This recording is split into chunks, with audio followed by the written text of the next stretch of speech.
to confess your sexual fantasies to your partner. How to tell your partner about your sexual fantasies. Erotic pictures that we scroll through in our imagination do not always require implementation. They simply allow you to experience vivid emotions in a safe format. But it is so tempting to share these exciting images with a partner. What is the best way to do this so as not to alienate or frighten the beloved? Says the sex blogger. Of course, not all of your desires need to be told. Erotic fantasies are part of our inner sex life. We use them for masturbation or emotional release, and it's up to us to decide whether to voice them or not. How to start a talk. Most likely, your partner also has sexual fantasies. Therefore, the conversation can immediately be made two-way. Do you fantasize about sex? Would you be interested in talking about our sex fantasies? If a person answers yes, I'm interested, then you will no longer be sharing your fantasy in the cold, but a conversation between two interested parties. So much more comfortable.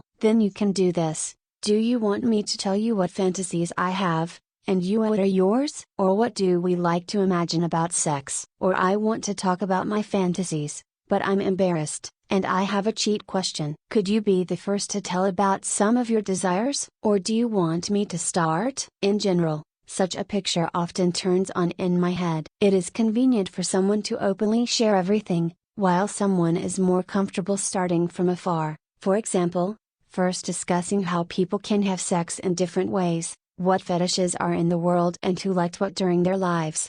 How to make a conversation more comfortable. We may fear that our fantasy will be negatively evaluated, and we will be considered ridiculous and mentally, well, if not out loud, condemned. What are life hacks? Confess your feelings and ask for support right away. Listen, I will now tell you about a fantasy that I am very embarrassed to admit. I worry that you will consider me strange, condemn me, or not want to communicate with me anymore. Can you support me? I always feel very vulnerable talking about such a fantasy. It's about. Specify the topic broadly. Are you interested in hearing this? Remember that by talking about shame, you are helping the other person. We all have experience of shame. If someone next to us talks about their vulnerability, then we begin to feel less embarrassed. It becomes easier for us to share our own experiences.